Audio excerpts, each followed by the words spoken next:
Let's begin by exploring the economic landscape faced by the 10 new EU member states that joined in 2004. These countries started with income levels significantly below the EU average, and the disparities were even greater at the regional level.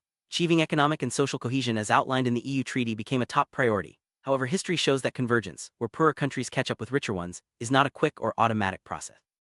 Fact, while some regions within countries have seen rapid growth, others have lagged behind, leading to increased internal inequalities at least in the early stages.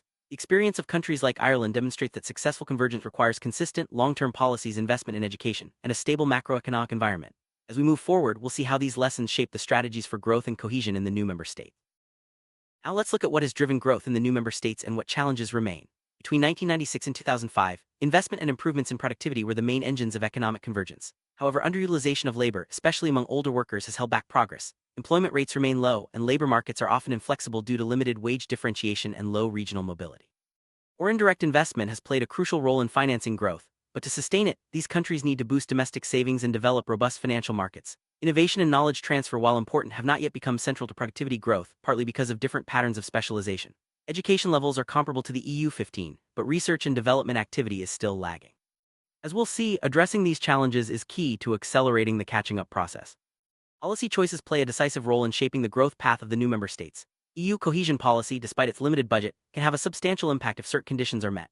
These include focusing resources on the regions most in need, selecting the right mix of investments, such as infrastructure, human capital, and business environment, and ensuring effective implementation through strong administrative capacity. Importantly, the success of cohesion policy depends on the commitment of national and regional policymakers to maintain macroeconomic stability, pursue structural reforms, and uphold good governance. The experience so far shows that when these elements come together, EU funds can help narrow the income gap and support sustainable, broad-based growth. As the journey continues, a comprehensive approach that addresses trade, stability, and institutional quality will be essential for real convergence. In summary, the path to economic convergence for the new EU member states is complex and requires patience, strategic investment, and policy coherence. While significant progress has been made, especially in trade, investment, and institutional reform, challenges remain, particularly in labor market flexibility, innovation, and regional disparities. EU's cohesion policy provides valuable support, but its effectiveness relies on national commitment to reform and sound economic management. Looking ahead, fostering sustainable growth will mean not only catching up in terms of income but also building resilient institutions, encouraging innovation, and ensuring that all regions and groups benefit from integration.